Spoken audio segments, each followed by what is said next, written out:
Pag nabenta na tong bahay ni Lunag sa Manila na kami titira eh. Hindi ka na babalik dito? Ewan, siguro hindi na. Kasi mawawalan na kami ng bahay dito eh.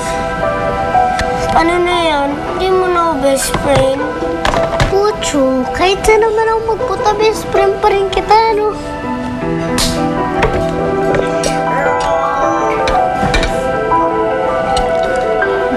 Ano na yan, Helen?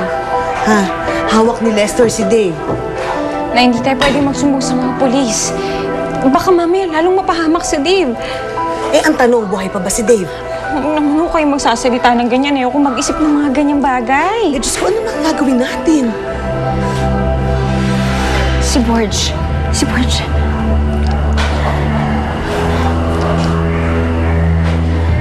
O ano? Cannot be reached eh. Teka. Si Bianca, tatawagan ko si Bianca. Sigurado ka ba dyan sa gagawin mo?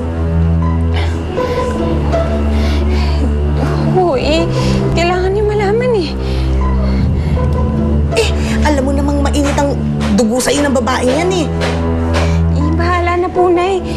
Kailangan niyang malaman kung ano mga nangyayari ngayon. Karapatan niya yun.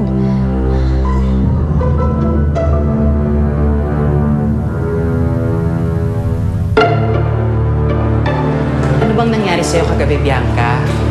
Ewan ko. I don't remember.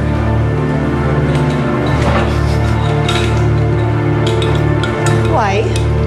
Paano kasi kung si Borge nagkwento na nabarangay ka doon sa sobrang kalasingan mo? I was so drunk.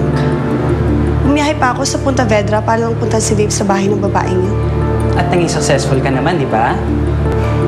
Hindi. Wala naman si Dave dun eh. Oh, kung wala siya, saan siya nagpunta?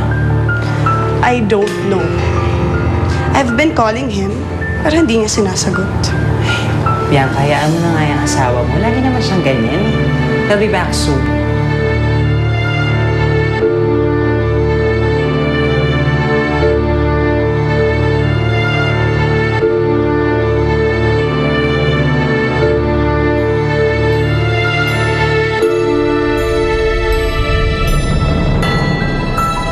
I really hope he does come back to me.